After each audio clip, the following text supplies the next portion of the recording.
UFC 299 promises to be a real exciting event. In fact, it's probably going to be pretty tough to top, where you got UFC 300 coming right after in April as well. So it's got things from debuts from our boy MVP. So we're finally getting to see him step into the UFC. Of course, you've got Sean O'Malley making a return. You've got the likes of Dustin Poirier trying to get into title contention. And Yan. It's got everything you want, to be honest. This is up there with probably one of the most exciting cards I've come to see in the recent years as well. Like, I'm absolutely stoked for this one. My name's Sai, this is Ash, and we're going to be breaking down with you guys today the UFC 299 event here at Against Defense, giving you the full scope of what's happening on the main card. We're going to be going into the weaknesses, the strengths of each of the fighters. The key thing is not telling you guys what to think, but instead just kind of teaching you a bit as to how to think. So we're going in from there. But how you doing, Ash? How's things? Yes, doing fantastic. Like what a wonderful little intro you just had there, Sai. Just like you said, so many fighters on this card. Like MVP making his debut. Yep. Yadong, can he get that all important closer to title contention? Obviously, if Vera wins, he's already beaten Vera. So yeah, there's little swings and roundabouts there. If you know what I mean, like you said, Dustin Poirier is back in action against always exciting St. Denis. So yeah, great main card. There's so much on. It's unreal. But yeah, I mean, I'm pretty excited to see the MVP come through as well. We had a question earlier in the week as well. We was asking each other, how would you rank this card? And I think we got a lot of 9s out there. Twitter came back with a lot of 10s out there as well. Someone said 20 out of 10. What did you give it, Ash? What did you give it? I'd give it, I said 9.5. 9.5. Yeah, I'll give it 9.5 out of 10. I mean, I'll go right up there, because you then got to ask yourself, what more do you want? You know, what more could you possibly ask for in a card? Probably a better main event, because we've already seen it. I got to be right up there, man. I got to be like near enough 10. I mean, I might say I want to see like, but you know, there's going to be a bit pie in the sky. You kind of have something realistic. You can't say like Conor McGregor coming back. I mean, you got something realistic. You know what I mean? You never know. I mean? Yeah, like you said, we've already seen the main event. I think it's going to go the same way, but I don't want to give too much away. But okay. Although we haven't really seen it, you know. Yes, this is the second time that Vera and Maddalena are dancing, of course, but the first time they danced, it didn't go on for too long, and it did seem to be like a bit of a freak accident on one side. Well, that annoys me when people say that, like it was an accident, or this didn't happen, that didn't happen. It was Marlon Vera's lethal leg kick that ended the fight. Like we've said numerous amounts of times through watch-alongs, through breakdowns, through numerous amounts of videos that we do. And we say calf kicks are very important. They change the game. They Yeah, they do. They change the fight as well. So it's, you know what I mean? They have the capability of doing that too, don't they? They do. They definitely do. All right. Well, let's get into the card. Where do you want to start? Do you want to start from the? Oh, get some chats up. You know. Yeah, but we start from the bottom up top. But Tone's back in. Welcome in, Tone. What's up, Tone? How are you? How are things? Good to see you. Oh, he's given the card a solid 7.5. That's a bit of a low one. Please tell me why that's only a 7.5. What more do you want, Tony? Yeah, like Sai just said, like what fights would you put in that on the card? Obviously, it's probably the early prelims. I'll say, what would you rate the main card? Let alone the whole card. What would you rate the main card? And I think that's the post that we put out, wasn't it? The main card, right? Yeah. Yeah, what would you rate the main card? Surely it's got to be more than 7.5, mate. Surely. It has to be, right? Surely it has to be 7.5. All right. So shall we get into the fight card then, so far as to get it up? Yeah, go on, yeah. We can have a look at what is going to be going down in Funky Town, UFC 299. Let's have a look. All right. So what's your then take on? We'll just go from the bottom of the card. Yeah, we'll go from the bottom. Yeah, go on. Yeah. We'll do that. Okay, perfecto. Good fight. There it is. Okay, cool. Yeah. First up on the card. Yeah, man, this is it, right? This is it. So we're looking at Yan versus Song Yadong. I'm pretty excited for it. This is one of my initial thoughts, right? You know, the fact that this fight is footing the main card is a huge testament to how stacked this event is going to be. Like, you should easily have like a 5-round fight night headlining with this particular fight. You can have Yan, Song Yadong. That could be a fight night headliner. You know, we could have had that last week even, because last week didn't sort of turn out to be too well.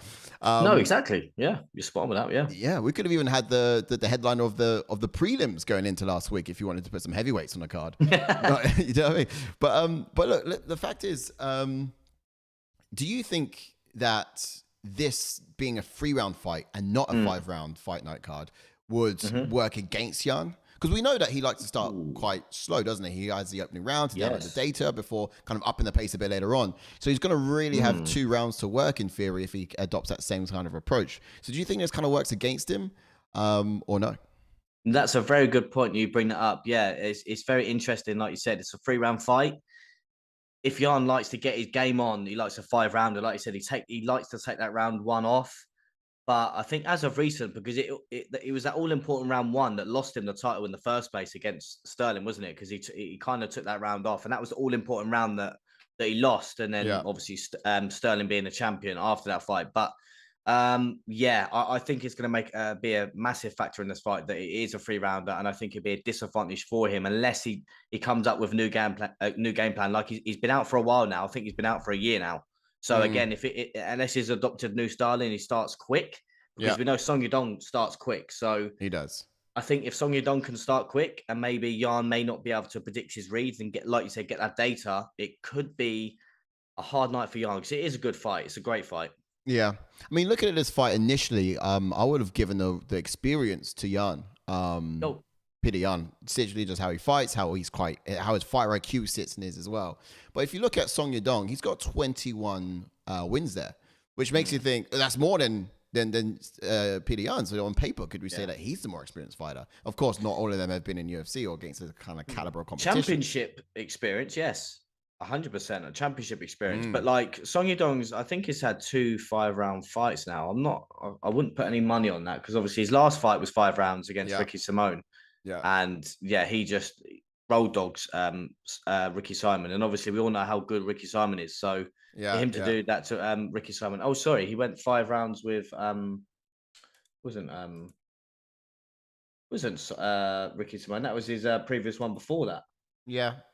He had Chris Gutierrez. Yeah, Chris Gutierrez 5 rounds. And Ricky Simon. And Corey Sandhagen. So that's the one. So right, 3. He's on the main card, headlining main cards for like 3 fights. So look, he's up there. And he's young as well. The kid's young, which is one of the reasons why I would have put Petr Yan is like having more experience. So I guess the interesting thing here, it's pretty cool between the stylistic matchup here. I do notice, of course, Song Yadong to be someone who's not particularly a high-paced fighter, places his shots, has a bit more power in that right hand of his.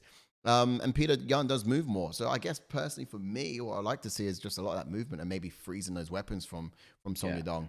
But he's going to have to try and close the distance and get close. You know, the just ability that Petr Yan's got to switch between stances, that really kind of gives him a bit of an edge in terms of finding a range or controlling the range even. Yeah, so true. Before we move on, just get into a question from Tone. Says, I personally think the main card is going to be main event. Sorry, he says the main event is going to be a boring fight. Unfortunately, I have O'Malley winning a boring decision. I don't think O'Malley will take the same risks he did before.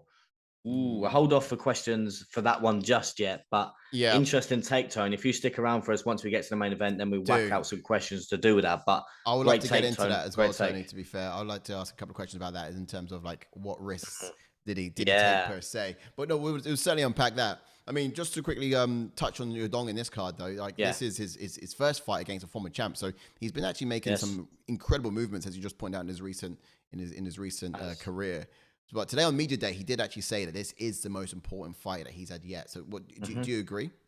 Yeah, no, 100%. Like beating a former champion, I think it leapfrogs him and it could potentially be like, I say potentially be next, but there's so many athletes in this division that it's just stat, mate. You've got Corey Sandhagen that arguably could fight for the belt, because you think if Marlon Vera wins, he's already beaten Marlon Vera. This is Corey Sandhagen I'm talking about. But then on the flip side, if Yadong wins, Yadong's already beaten Marlon Vera. So there's so many swings and roundabouts in the division. We've just heard recently, just before we come live, that Dishvili is going to be the backup fighter for the main event. Yeah. So this division is so stacked, and literally anyone could fight for the belt at any given time. So it's all important fight, and beating a former champion, it's great to put on your resume. And again, like you said, it is heading in the right direction, and be a big win for him if he beats Jan. No, that'd absolutely be huge. Just showing some of the stats here as well. I mean, I was quite interested to see who's going to come up as a favorite here. And of course, it's Jan. He's the underdog here by 135 to Song's plus 114. But it's not huge. It's not like a big favorite. Sorry, Jan is the favorite. Yeah. Yadong is the underdog. Yeah. But look, let's have a look at the gauges and see what they tend to say for this particular matchup then. Let's find out exactly how these guys are singing up on the sheet. We've got striking. So who would you give the striking to? I've got to give it to Jan. Yeah. He's got such crisp striking, mixes in his kicks well as well. But then again, I know Yadong's got good kicks as well, but it's just the way that Jan sets his strikes up. It's always methodical and he's always tactically the strikes, if you know what I mean. He knows what he's doing when he's throwing his strikes. It's true. It's true. And also, if we look on paper, he lands more per minute. He's got more significant as well. But dividends. On top of that, I just think he will be utilizing his strikes better in this match because there'll be more of them working behind that jab as well. Yeah. Grappling, though, we would have to go to Yadong on that one, I believe. What about I agree. Yeah, because he comes from that team alpha male team. So again, we all know like Uriah Faber, Chad Mendes, they're all gritty wrestlers. So you got to give it to Yadong. Yeah. I'd also give him. I want to give him power, but you got to give him power. You got to give Yadong power. Yeah, it's kind of up there with knockouts. Yeah, I'll give him power. I think he has that for sure. In the grappling, he'll have the up and those exchanges as well. But speed, I think I'm happily going to Jan on that one. I watched a fight between Jan and Sean O'Malley. And I said to JK, I was like, have we got this? No, was it Jan? No, it was him and Sanhagen. And I was like, have we got this on 1.125 or something like that? Like speed, this seems rapid. Yeah. It felt too rapid. Like frames were being skipped. But then we come to cardio. Now, both these guys, as we've just seen, have done the 5-round dance. You know, they're not. Neither of these guys are new or accustomed to it. They're actually quite accustomed to it. So who gets cardio? Who can actually be applying more of themselves in those later rounds? Do you think? It's a tough one, mate. That really is. I think Jan. I would say Jan just because he gets stronger as the fight goes on. If you get what I mean. Yeah, that's well said. Yeah, well said. I think that's why and like you said, he will make the reads that he needs to do and push forward if he needs to. If you get what I mean. Yeah. Yeah, that's it. Absolutely. He's tough. He's gritty. And as the fight goes long, his output just increases. And I think for Yadong, he's a bit of a pace fighter. So he's got to slow it down to his pace, find his opportunities. True. He can use wrestling and he's still there later on in the rounds, but it's not like something that increases. But both these guys do get fatigued. But the output somehow does increase with Jan. I agree. That's true. Not bad. It's a decent breakdown. I think on this one, initially in my mind, I thought Jan would be taking the fight. Thinking about the amount of tools that Yadong has, though, I'm thinking he might have a bit of an edge in some way because he can use his wrestling. Yes, that's true. That's true. And if it was a 5-round fight, I think it would favor. Oh, if it's a 5-round fight, I think I'll be going Jan. Exactly. Because it's a 3-rounder, I might go Yadong, just like you said, just purely, we don't know what kind of Jan is going to come in. If, like you said, if he's going to be a slow round one to download the data, Yadong might take over, if you know what I mean. Yeah, personally, I do think that fight against Sanhagen as well, with Jan, he took the first round off. And I think whilst it seemed like a good idea at the time, by the time you're into your 5th round, it's costly. You know, you kind of needed that, especially when it's like one apiece. So, I will probably in this one stick with Petr Yan, just on the experience factor and his fighting high at tougher level competition. But I wouldn't at all rule out Yadong. I think those favorites, those odds are quite close, and I think they are. They're very close, and I do agree they've got to be close just because of how fairly they kind of matched. Yeah, exactly. All right, so you get the next fighters up, and we'll whack up some chats. Old Raphael's in the chats. Welcome in, Raphael. What's up, bro? Hope you're doing well. Says hello, everyone. Salute. Raph is in the building. You are indeed. Salute. Yeah. Coach Board K, welcome in. Yes, welcome what's up? Thanks for coming by. Says, what's happening, fellas? Keep up the good work. Big fight weekend with the boxing on Friday. Also, big fight weekend.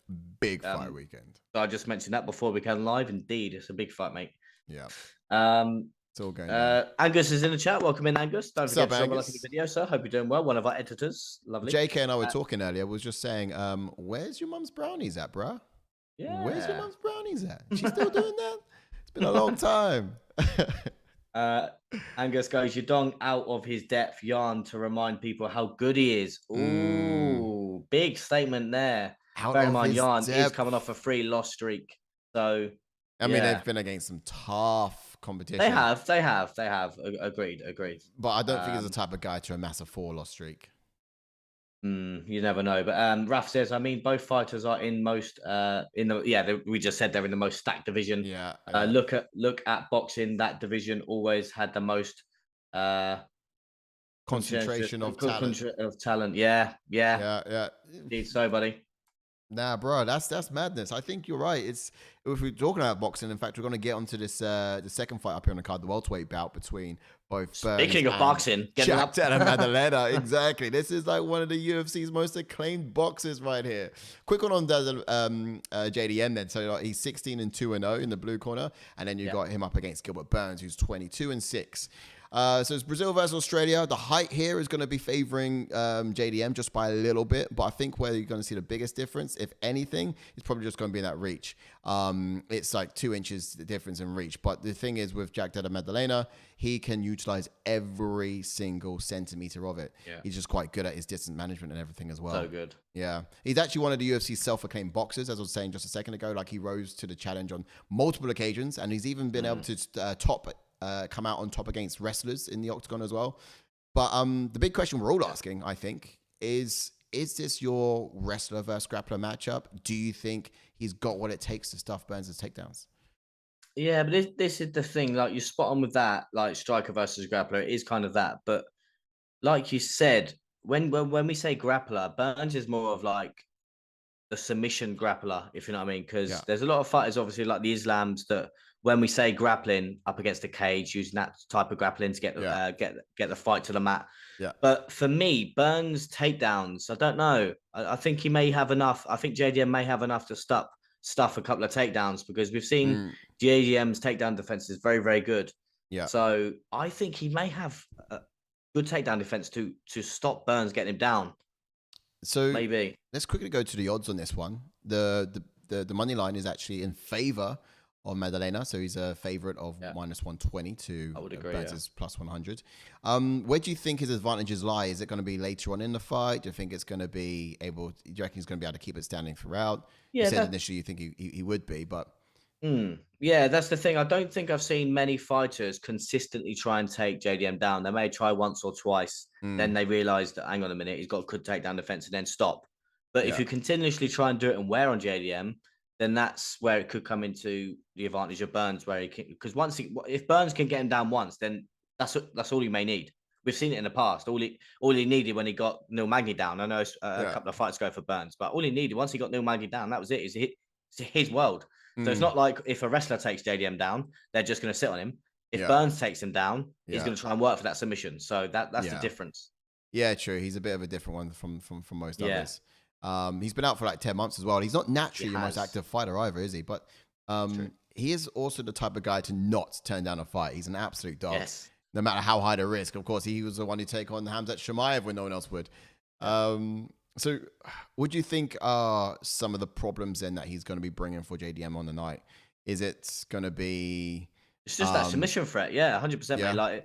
Like I said before about JDM's takedown defense, Gilbert Burns might switch it up and take him to the cage and then try and get an outside trip or an inside trip and wearing him that way and take away that boxing. He's got some chokes as well. Like he threatens him when you go for a takedown on him. It's not the easiest. It does sort of pose a bit of a threat in that stance as well.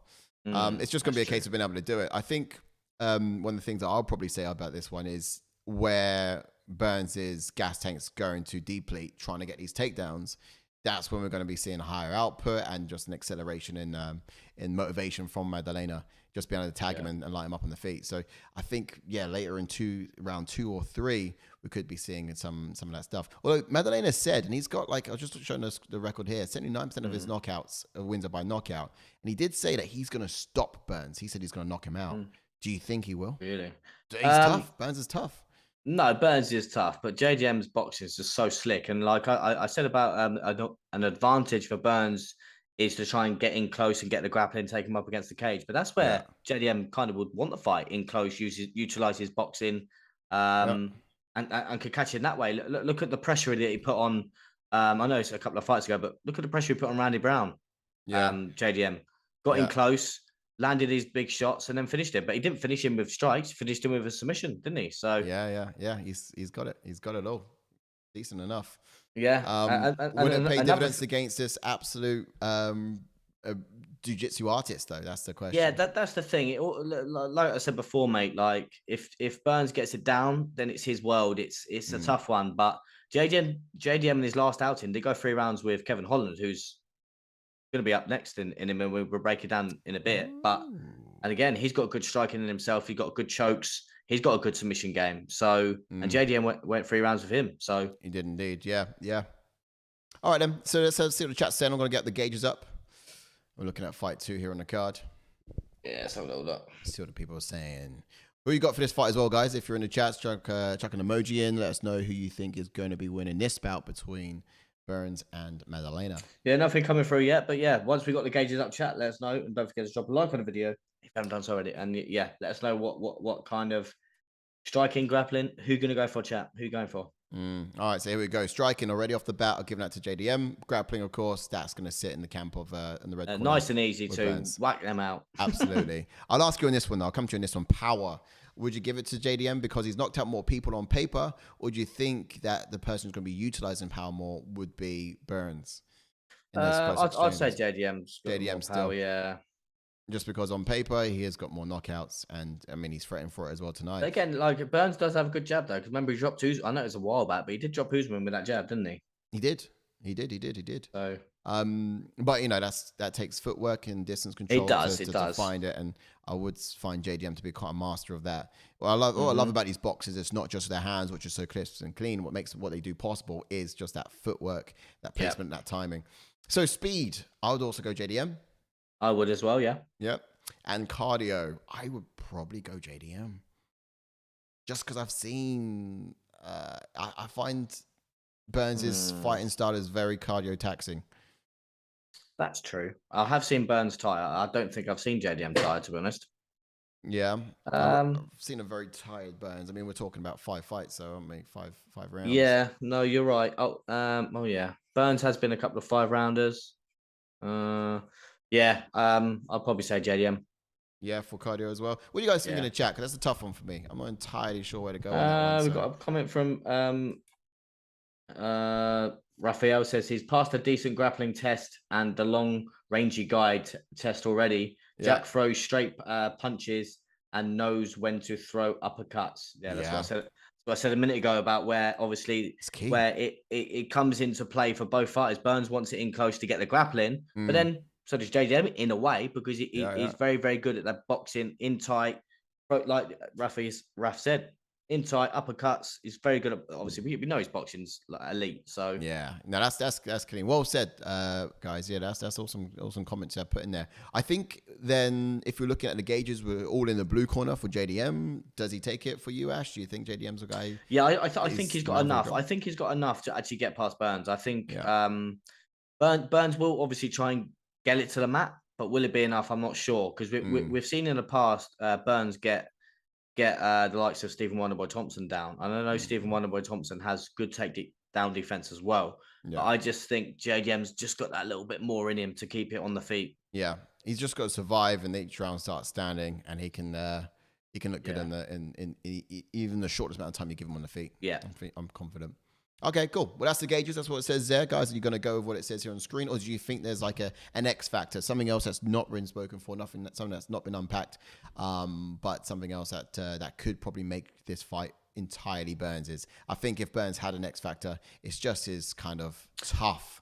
Yeah, I was about to say that's where you could add that onto the factor of cardio, just because of the grit and determination of Burns, because we saw that grit and determination in round 3 against Khamzat Chimaev. Yeah. He's got that audacity to carry on, doesn't he? Yeah. But yeah, no, fair enough. All right, let's get back to the card then, and let's see what is up next. Canadian Bacon's in the chat. Welcome in, T. Hope you're doing well, sir. He knows what's coming next. That's why. Like the video. He knows what's coming next. Yes, guys, do subscribe if you haven't done so already. This is, of course, the place to be to talk about everything UFC based. We're going to be doing a live watch along on the weekend, but for now, we're breaking down what's to come. And we want to hear your opinions and your thoughts on it as well. So, guys, get in the chats. Let us know what you're thinking on this next dangerous bout on the card. Welterweight bout. Kevin Holland versus Michael Page, MVP. Michael Venom Page. He's finally here. And we've been waiting for this time for a long time.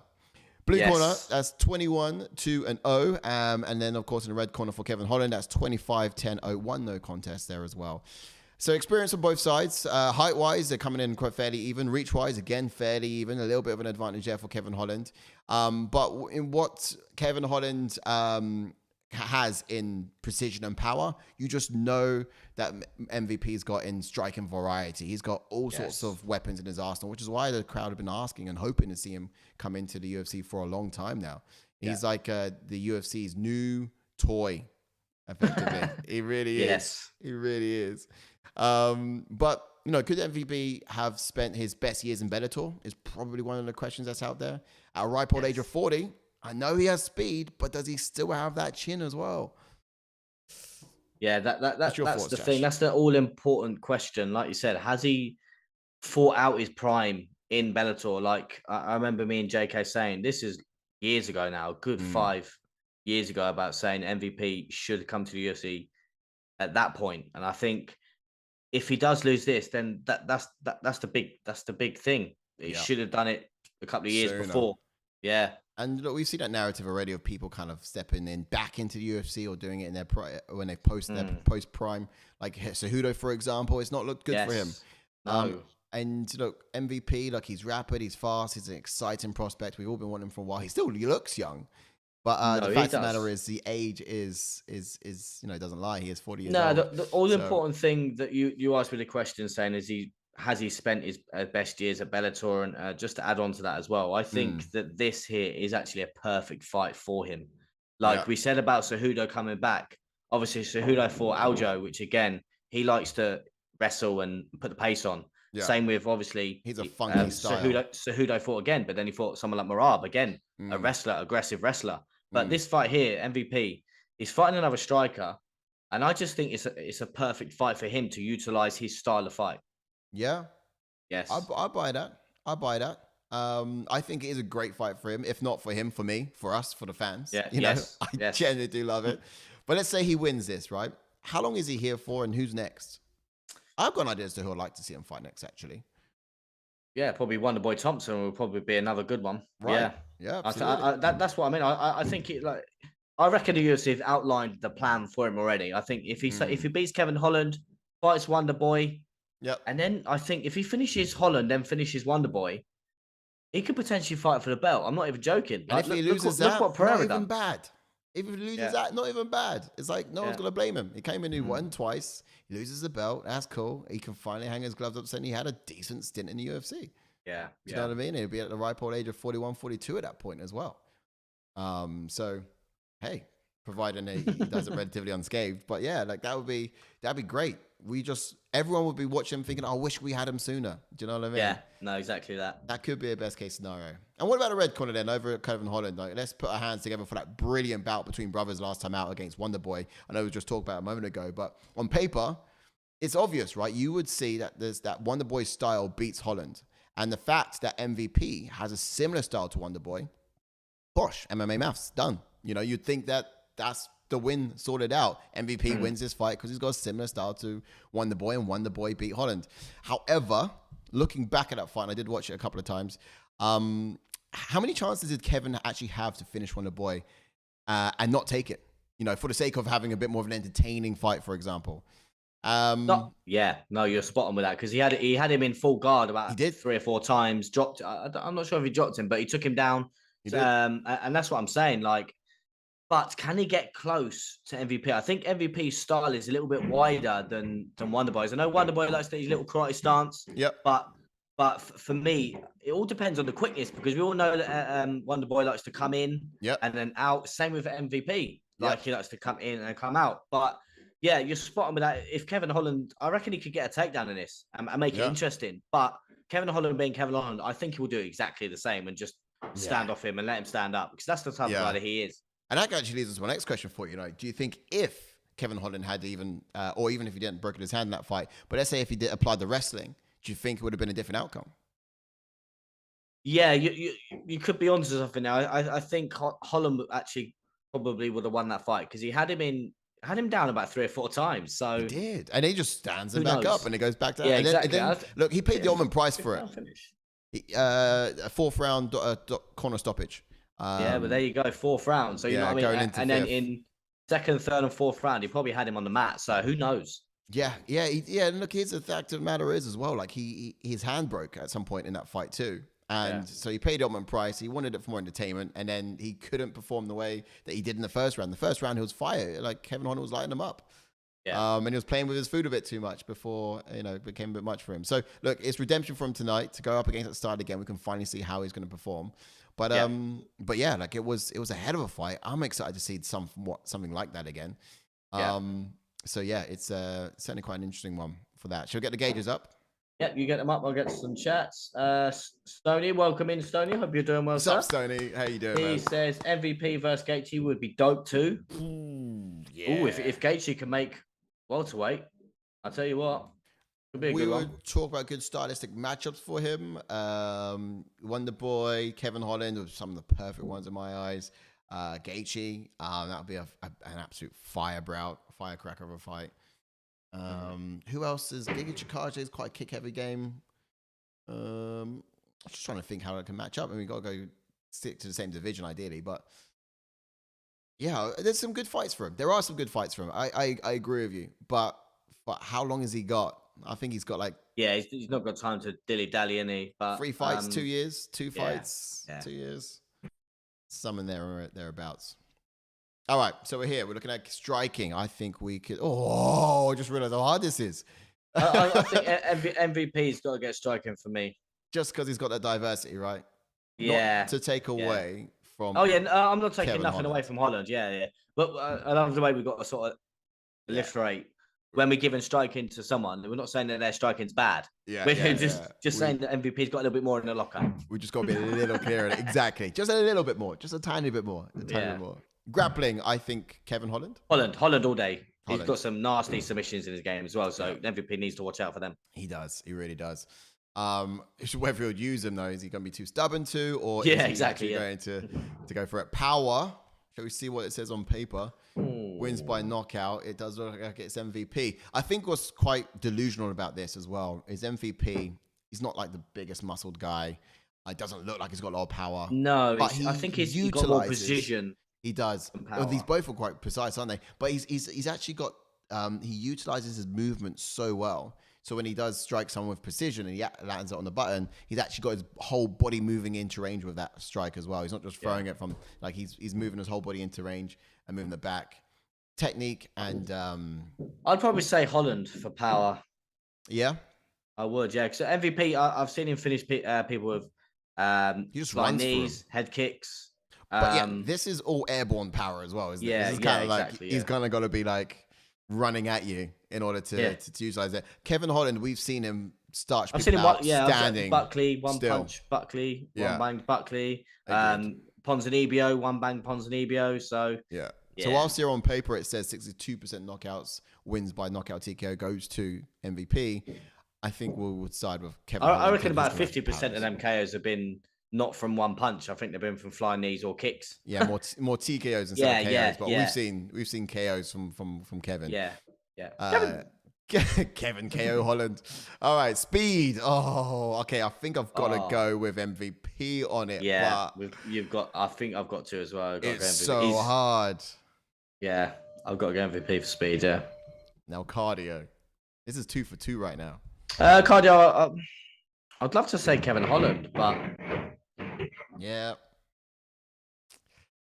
I hear that. I would love that. So I just want to reiterate a comment. So Tony says Holland for power ? Are we forgetting MVP shattered someone's skull and another man's knee? Yeah. So the skull was from a flying knee. We're talking about punch power. Yeah. Not power in kicks or power in knees. So we're talking about power in the hands. You've got a lot of noise on your end, Ash. I know, Mrs. Hoovering, so you know what I mean.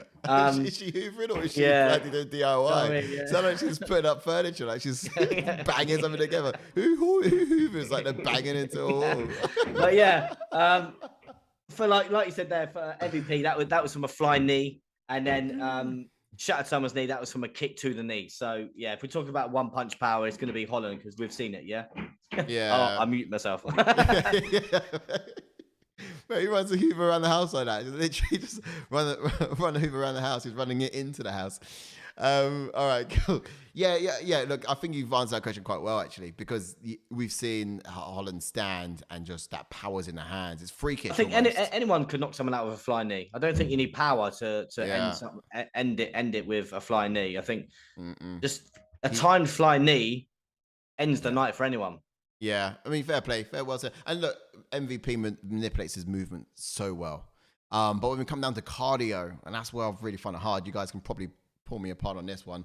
Would I go with Kevin Holland just because who would have more decisions on paper? MVP. I'd say Kevin Holland for cardio, yeah. Average fight time, though. Average fight time's massively in favor for Holland, though. Average fight time for MVP is like 2 minutes. Yeah, it's because he starches people, doesn't he? Yeah, true, but I don't know if that's right data. Okay, so we'll go Kevin Holland on cardio, yeah? Yeah. Woo! Nervy. Guys, get at us. Rip us apart for that one if you like. Oh, I don't think the chat's happy with some of our decisions. Oh, really? I mean, by all means, Yeah, let's hear you. A bit etchy on the cardio, but let's see what you guys got to say about the cardio as well. It's a tough one. But no, power, I agree with you. I think Kevin Holland would hold that one down. Yeah. I reckon if Holland lands on MVP, he's gonna really kind of. I mean, we gave strike into MVP. We gave strike into MVP. You know what I mean? He has it. All right, cool. So I think that looks all right. Does suggest that Holland looks a bit comes out well there. Let's see what the odds say. Oh, there's no live odds in this one. They couldn't make their mind up. And I guess Kevin Holland's favorite. Oh, he is. Okay, cool. He is, yeah. So MVP is coming on in. I think they're probably going to be looking at his age, identifying his age. Maybe. But yeah, this is how it all sizes up. I think on the night I'll probably go MVP just because I would like to see it. Yeah, same. Yes, so would I, yeah. I believe it, yeah. Yes. So it's an interesting one. It really is. All right, let's get back to the next fight on the card then. Let's see where we're at. Next one up. Any comments to read on out? Let me know. But we're gonna get straight into. No, nothing so far. Let's hear you though. Let's hear you. If you got any comments, don't be shy. We're all good. I'm gonna get straight to the co-main event of the evening. So we have Dustin Poirier versus Benoît Saint Denis, BSD.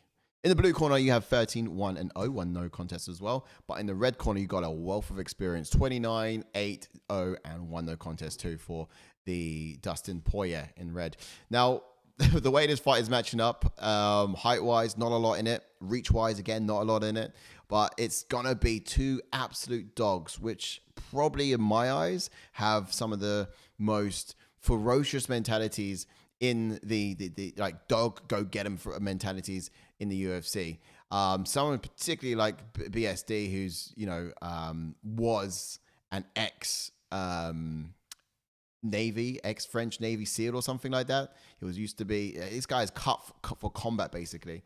But you can't mention it too many times. We say it every single time, and there's no such thing as mentioning it way too many times. He fights like his life is on the line, all the same. But he's got the full support of his country behind him as well. Like, he finishes all but one of his fights in the UFC. So this guy's got a lot of hype. But today in media, Poirier did say that he's going to derail the hype train. Do you believe him? Ooh, it's like you said, Dustin Poirier is never in a boring fight, and he brings it every single time. Like you said, he's coming off that loss of Justin Gaethje, and it's not just a loss, head kick loss, coming off a KO loss. I don't know, and obviously Saint Denis coming off a head kick win. So, it's a tough one. Just if Saint Denis can utilize all of his game, it could be a hard fight for Poirier. I know Poirier is tough as they come. Yeah. But in the grappling sense, we've seen Poirier, that's where Poirier lacks the most. Yeah. When he's been subbed by Vera. We've been subbed by Khabib.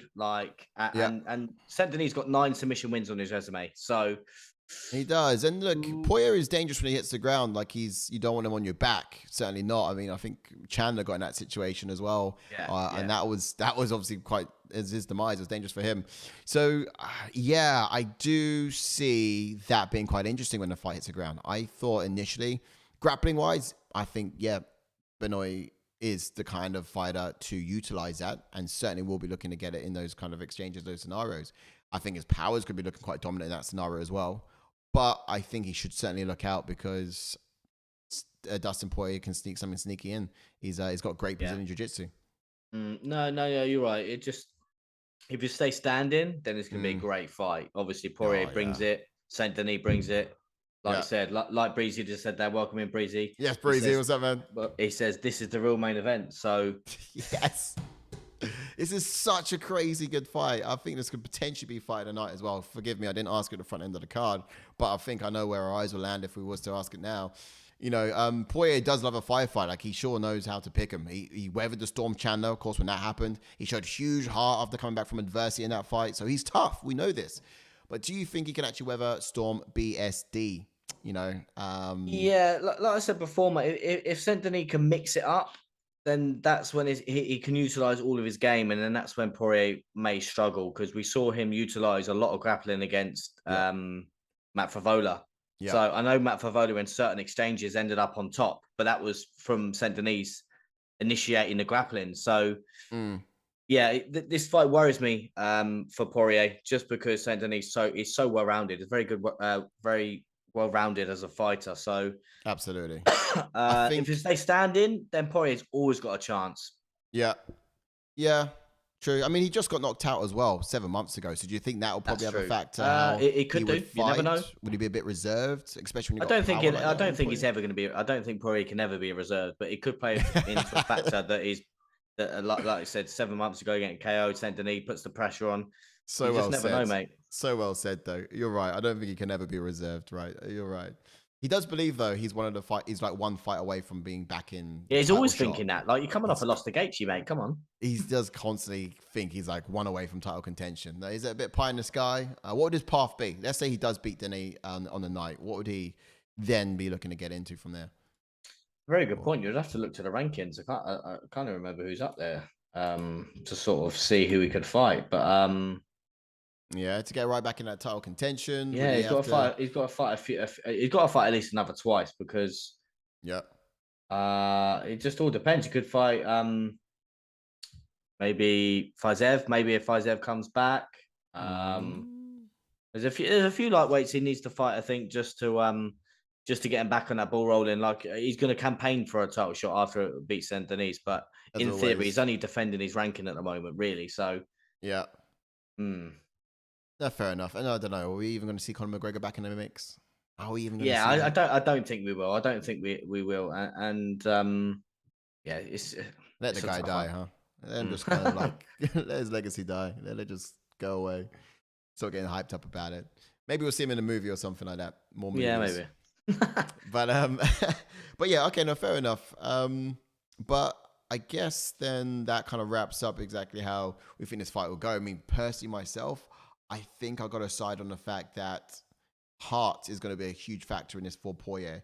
Like I said earlier about weathering the storm of Chandler, if, for example, Benoît Saint Denis comes on in with the same kind of animosity, he's going to be dangerous. Don't get me wrong. He could probably learn a few things from Pace himself, like if he takes a few leaves out of how Chandler fought in his last fight against Poirier.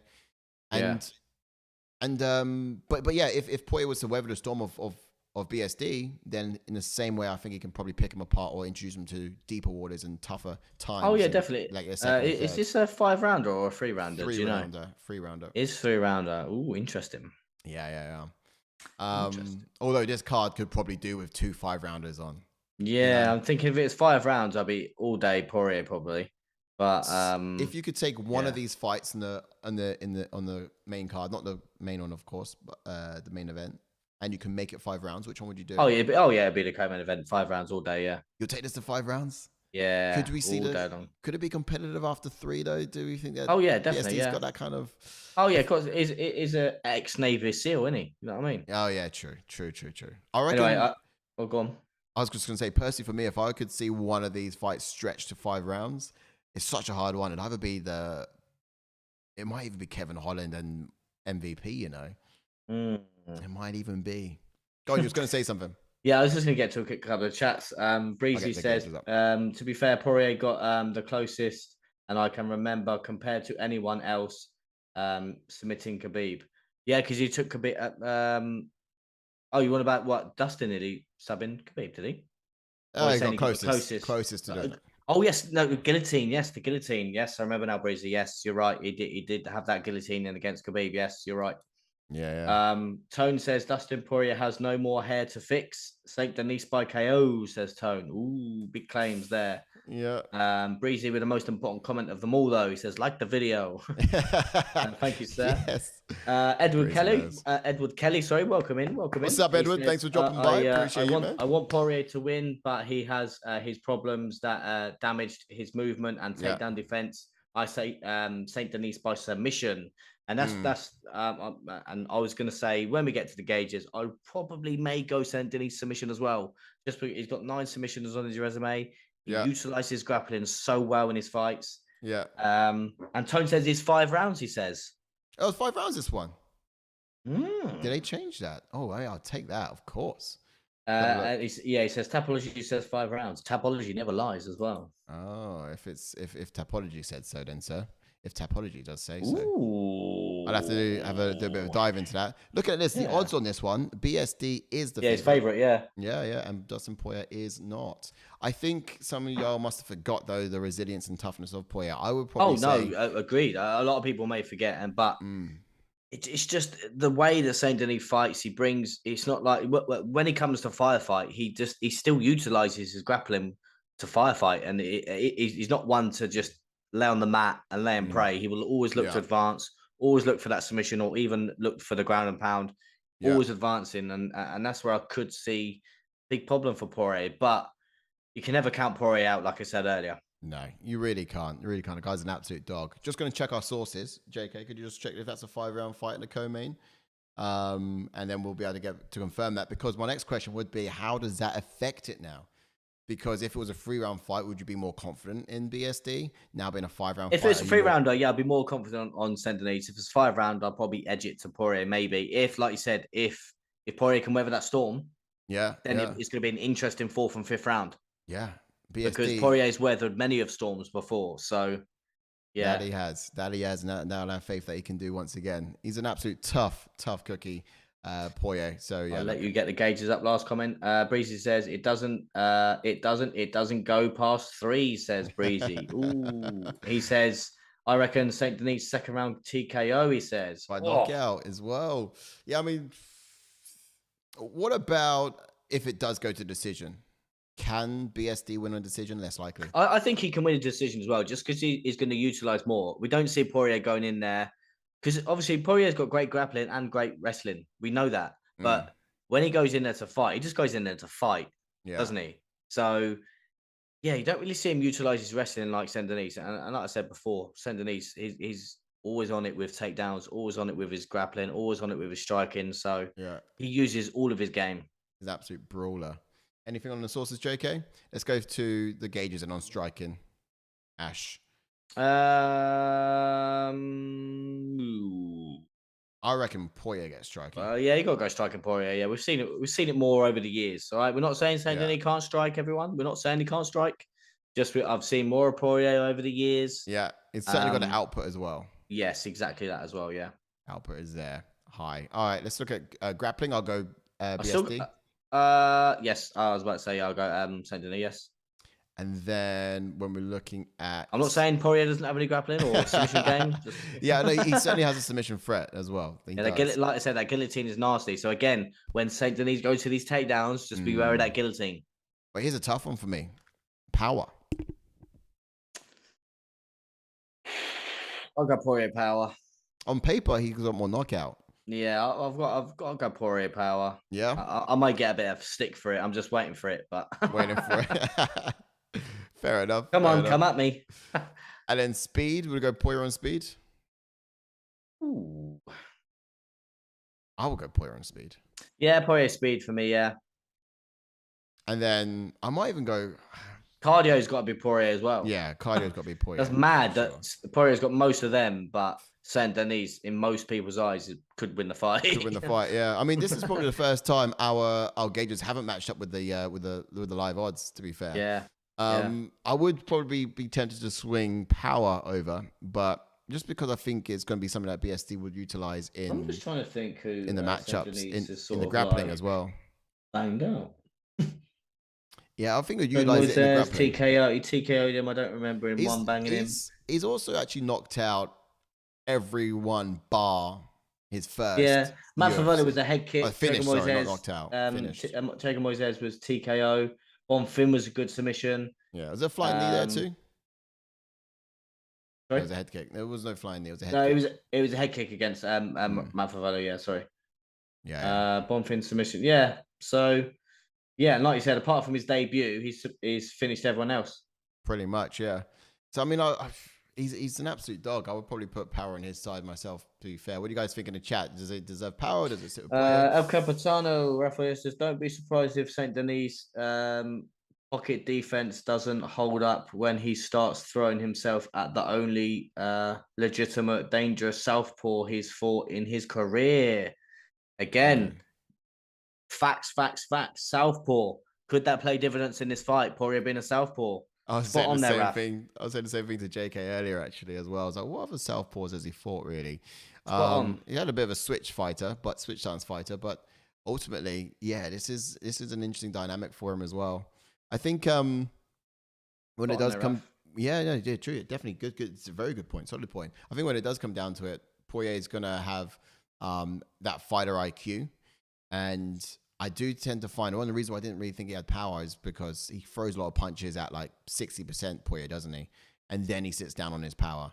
I think you got to go power for Poirier. Like he's dropped Chandler, he's dropped obviously TKO Gaethje the first time. Obviously, not many times Gaethje goes down. Yeah, you got. I'll stick with Poirier for. We stand by it. All right. So that's the gauges. Main event time. Are you siding with what it shows there? On the night, that's the thing. Oof, on the night though. Oh, would he really derail the hype train? Yeah, it's true. Oh, it's possible. It's possible. I think. Yeah, I'll probably side with St. Denis submission. I did originally say that when the fight was booked, so but I'll stick with it. Fair enough. I think Poirier's cardio will be the story of this fight. Okay, cool. Let's go back to then the main event here on the card, and let's quickly break down this one because this is dope. Let's be honest. I like this. Bantamweight division. Sean O'Malley is up against Marlon Vera. At least it's not O'Malley versus O'Malley, right, Ash? No, it's not O'Malley versus O'Malley. In the blue corner, we have 21-8-1 for Vera. And in the red corner, O'Malley, we have 17-1-0.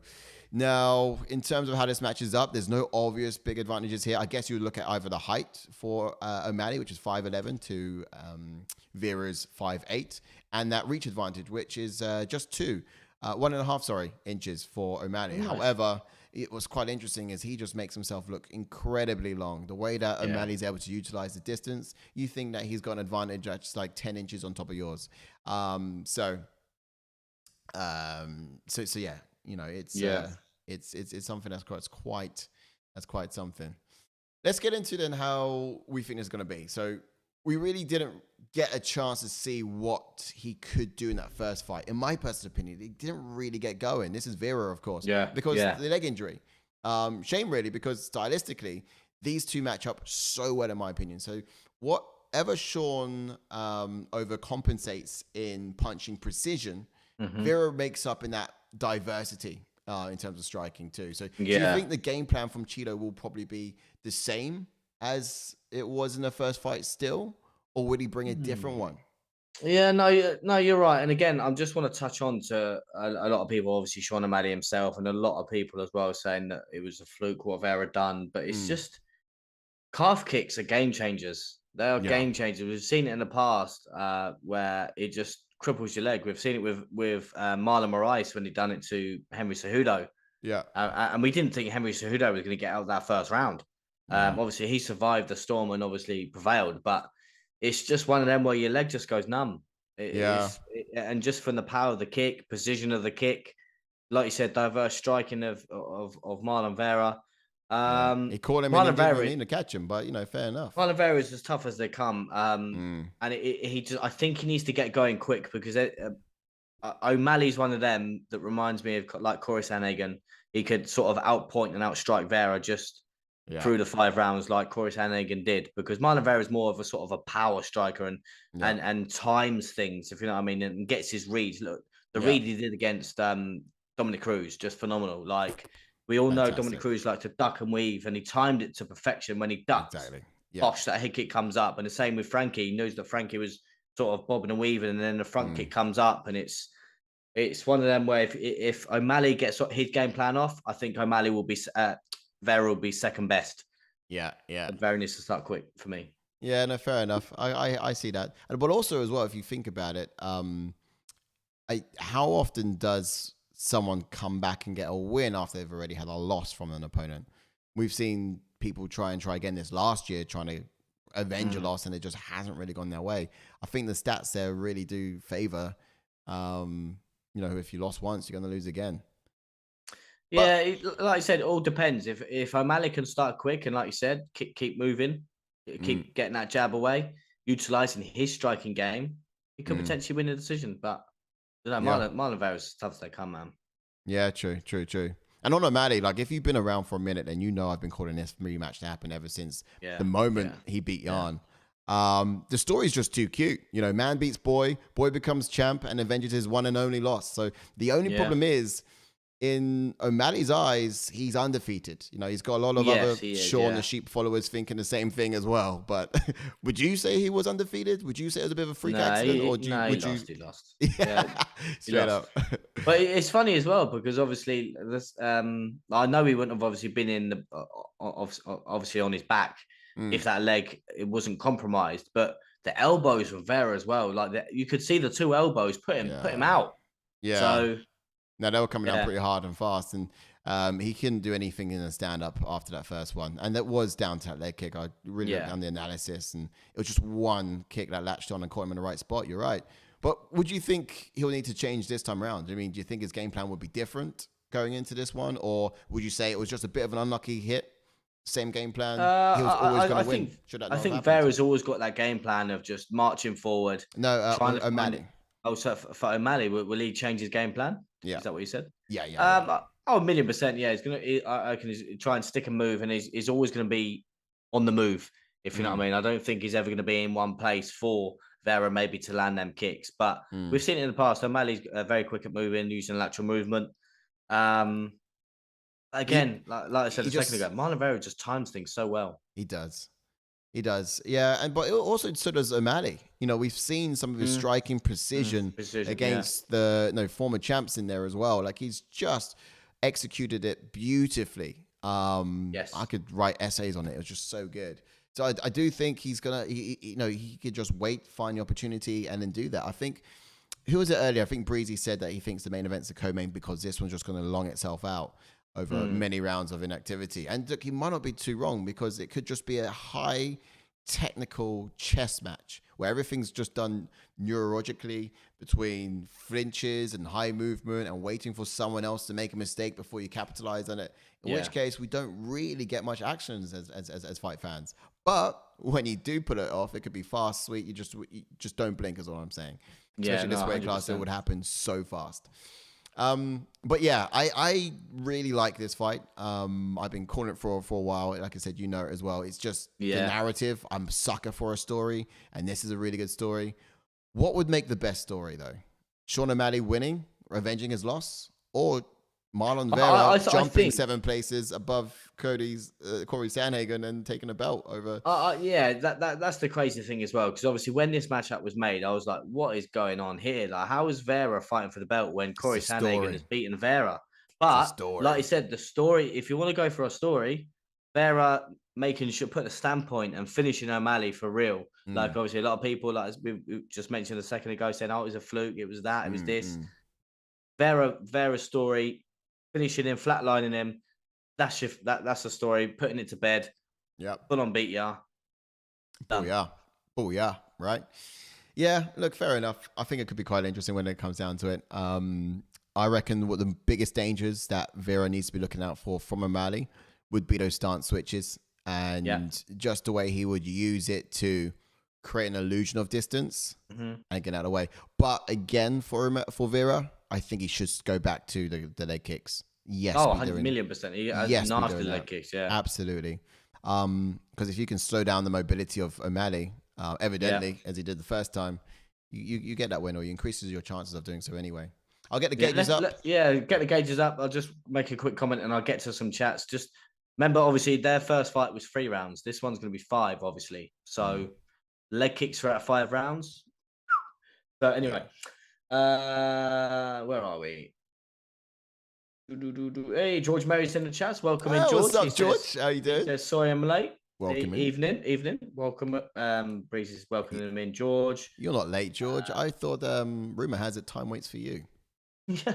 Breezy says, on a scale of rabbit droppings to King Kong's fingers.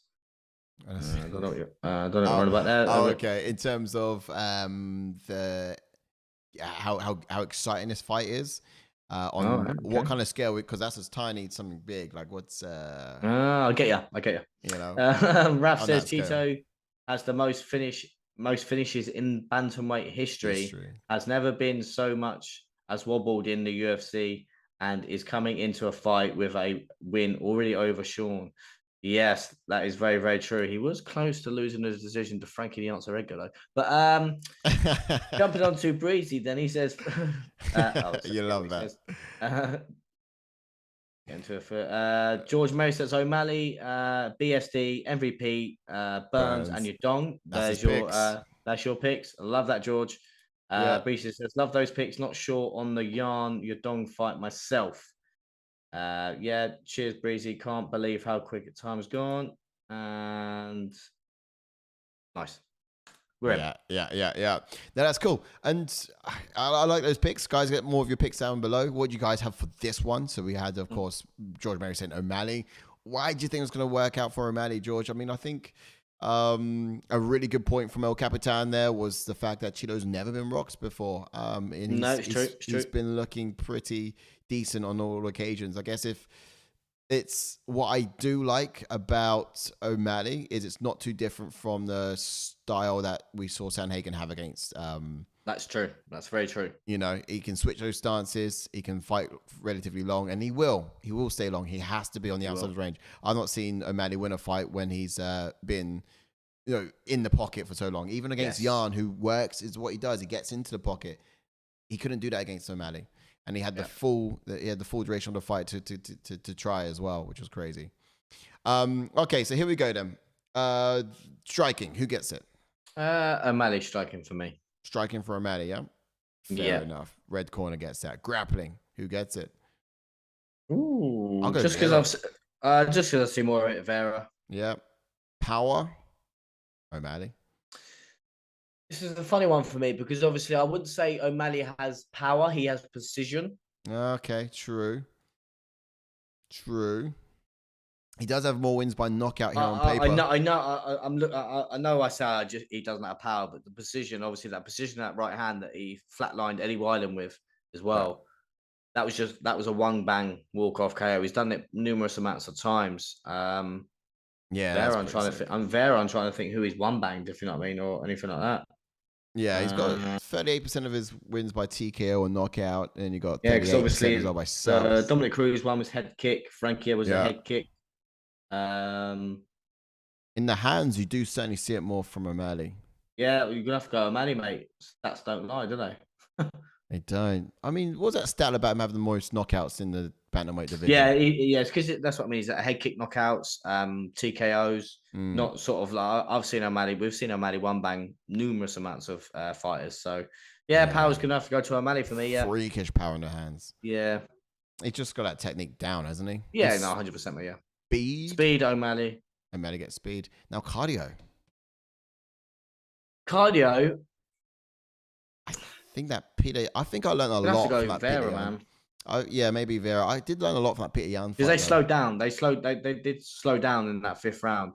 I don't think Vera just gets tired. He just keeps marching forward. Yeah. It's tough. He's slowed against. Or he does have. Vera did. Vera does have more fights go to the decision. More decision. He does. Wins. Yeah, that's true. Yeah, we go Vera for cardio. Yeah. So on paper and 100 per minute precision again. It's great for O'Malley. Okay. So we go cardio for Vera. Yeah. Yeah. What do you guys think in the chats? Do you agree with that, Gauges, as well? It's still the odds say here as well, because they suggest that O'Malley is a minus 218 favorite to Vera's plus 180. And since they last fought, I guess you got to kind of look at that journey he's been on, right? Since they last fought, Vera's been unstoppable until he met Corey Sandhagen, of course. Yeah. And then you've got O'Malley, who truly has been unstoppable, and really gone through tougher competition too. So, you know what I mean? You're kind of looking at something where you got someone who's, since the last fought tougher competition, versus someone else who's just, who's done well. Interesting, huh? I like O'Malley for this one. I do. The gauges would suggest that he has the advantage. Yeah. I think if he didn't get that lucky shot landed on his leg in that first fight, we could have seen a lot more from him. Well, lucky shot, Mr. Brown. Lucky shot. The lucky shot. It's not a lucky shot, man. I call it a lucky shot because Vera didn't even know he landed. Perfectly placed. It was perfectly placed. It was, yeah, you're right. It was perfectly placed, but also you can place it there and it doesn't damage the fighter in that same way. So Vera didn't even kind of know what he had done. That was so right, because he carried on fighting, thinking, what's going on here? I kicked him. And this is why Vera is going to shut you up on Saturday night, Mr. Brown, and finish him. By all means, when a fighter like does something really well and doesn't realize to do it, of course, take it. Take nothing away from the guy. Great skills. But the fact is, he didn't even realize that he landed the shot so well. But he did. So that's why I call it a bit of a lucky shot. But yeah, it was, otherwise it did happen. It wasn't a freak accident. It was a well-played shot from Vera. And if that didn't happen, I reckon it'd be a different outcome. Definitely a different outcome. Oh. Let's have a little look. So we've got George May says pressure makes diamond, but Saint Denis will break the diamond. Alez is blue. Okay. He thinks that he's gone for BSD in that fight. And he's all newcomers. He's excited. He went MVP as well. I think George Mary basically went for all of the. He wants to see like a full overturn of all the old fighters, don't you? You're definitely siding with all of the newbies coming through, the new guys. Yeah. MVP as well. I mean, they're exciting. Don't get me wrong. I like a new toy as much as the next person, but you kind of got to look past the shiny exterior when looking at any of these fights as well. Not get sucked in too much by true. George says Marab versus Sandhagen #1 contender fight, because if Vera loses, he won't get an instant rematch. Rematch. No, I think Marab's next no matter what. I don't think Marab needs to go for a #1 contender. I think Marab's just there. No matter who wins, Marab's there. If O'Malley wins, Marab's there. If Vera wins, Marab's there. Yeah, and I think Dana White's warming up to him a little bit more now as well, isn't it? I think it sucks that Dana White has to like you in order for you to get a shot, but you know what it is. He is warming up a little bit more to Marab. Like, so coming out, like Marab has beaten 3 former champions in a row. That's just like, what more do you have to do? Like we said a second ago, if he just joined us, he is the backup fight for the main event. So if any of them pulls out, he's there anyway. But I just think he's unreal. Really. So I just see out calling me. Makachev, welcome in, sir. Welcome in. Yes, what's Joey Makachev? He says, hi, Ash. Can't believe you got Adesanya on the show. Yeah, I know. Adesanya over here. Me? I'll take that. I thought it was Phil Davey. It's different, eh? Although, is this one of your boys, Makachev? No. What's that? No. Let's get a comment down. Fair enough. Don't try, JK. Get out. We all know who that is. Don't try it. You know what I mean? Get off the sofa and go do something, mate, right? Or is he Mo, is he? Is he Mo? He was Mo. Get out of here. Go on. Diff. Class. All right, great. Look, that wraps it up, guys. I think that's the end of what has been one of the best breakdowns that I've had the pleasure of doing this year for sure. But UFC 299, you know, this is a bout where 2 former dance partners get to dance once again, and hopefully go a little bit longer so we can have, as fans, soak up more of that entertainment. I think it plays a little bit differently should it go the distance. I think we'll see a lot more leg kicks, of course, for sure. But also we might see a certain change in dynamic throughout the fight. So you see some people, one fighter besting the other, vice versa. And that's what you want in fights. That's what could be exciting. But also, there's a high chance it could be quite tentative and a highly skilled chess match. But if that is the case, UFC 299 has got a whole lot more on it. What's the comment going? What's the comment? No. They're playing games. They're playing games. They're playing games. Okay. But anyway, we'll wrap it there then. Look, just to UFC 299's got it all. I was going to say, don't forget, have your notifications on because we're going to be going live at 1 a.m. UK time because that is the start of the prelims. So we are not just going live for the main card. We're going live for the prelims as well. And also, we may have a special guest in-house as well, or 2 special guests, should I say. Yeah. So again, just stay tuned. Stay tuned. That's all I'm going to say. It's big. I'm looking forward for the quiet night and just the company. It's going to be brilliant. Don't watch alone, guys. Watch along.